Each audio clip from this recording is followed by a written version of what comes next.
Hello, ഇതിൻ്റെ ആദ്യത്തെ video ആണേ. ഞങ്ങളാണെങ്കിൽ ഇന്നൊരു ബാൻഡിൻ്റെ പരിപാടിക്ക് പോയിരുന്നേ. കോളേജുകാരായിട്ട് തന്നെ അറേഞ്ച് ചെയ്തായിരുന്നു. എവിടെ പോകുന്നതെന്നും എനിക്കറിയത്തില്ലായിരുന്നു. അതും ഒരു സൺഡേ മുഷിഞ്ഞാ പോയിരുന്നിരുന്നു. അവിടെ ചെന്നപ്പോൾ അറിഞ്ഞേ ക്രിസ്തുരാജ് റാലി ആയിരുന്നെന്ന്. എന്താണെന്നൊന്നും എനിക്കറിയത്തില്ലായിരുന്നു. ആദ്യമായിട്ട് ഞാൻ അത് കാണുന്നതും ഇത്രയും വലിയൊരു ജനങ്ങളൊക്കെ വരുന്നതാണെന്ന് ഞാൻ ഇപ്പോഴും അറിഞ്ഞില്ല. അങ്ങനെ ഞങ്ങളും ചെന്നു. അപ്പോൾ ഇങ്ങനെ ഫ്ലോട്ടൊക്കെ ഉണ്ടായിരുന്നു. പിള്ളേരൊക്കെ ആണെങ്കിൽ കുറേ നേരമായിട്ട് ഇങ്ങനെ വെയിറ്റ് ചെയ്തൊക്കെ നിൽക്കുകയായിരുന്നു.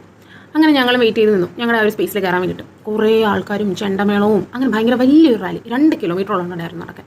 മഴയാണെങ്കിൽ പെയ്യുമെന്ന് പറഞ്ഞ് നിൽക്കുകയായിരുന്നു. ഇതാണ് ഇന്ന സാധനം. സിമ്പിൾ, വളരെ സിമ്പിളാണ്. അതെ, അങ്ങനെ ഞങ്ങളുടെ പരിപാടിയൊക്കെ അവിടെ കഴിഞ്ഞു. ഞങ്ങളിങ്ങനെ ഇത്രയും നടന്നിങ്ങനെ എത്തി. പിന്നെ ഞങ്ങൾ തിരിച്ച് പോകാൻ വേണ്ടിയിട്ടുള്ളതായിരുന്നു.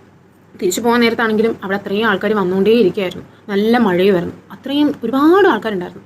അങ്ങനെ ഞങ്ങളുടെ ബസ്സാണെങ്കിൽ ഒടുക്കത്തെ ലേറ്റും. അവിടെ നിന്ന് ഒരു പരിവായി തീർന്നപ്പോൾ തന്നെ ഒരു 6 മണിയോളമായി. അങ്ങനെ ഞങ്ങൾ തന്നെ മഴയൊന്നും തന്നെ അത് കയറി ഷെഡിൽ കയറി നിന്നിരുന്നേ. അങ്ങനെ ബസ് വന്നു. അവിടെ എത്തിയപ്പോഴേക്കും ആണെങ്കിൽ ഇപ്പം ബ്രിഡ്ജൊന്നും ഇല്ലാത്തതുകൊണ്ട് ഈ റെയിൽവേ സ്റ്റേഷൻ ക്രോസ് ചെയ്ത് വേണം പോകാൻ. അങ്ങനെ റെയിൽവേ സ്റ്റേഷനൊക്കെ ക്രോസ് ചെയ്ത് ഈ ബസ്സിലൊക്കെ കയറി വീടെത്തിയപ്പോൾ തന്നെ ഒരു 8 മണിയെങ്കിലും ആയി കാണും. അത്രയേ ഉള്ളൂ. അങ്ങനെ ഒരു ദിവസം കൂടെ പോയി. Bye bye.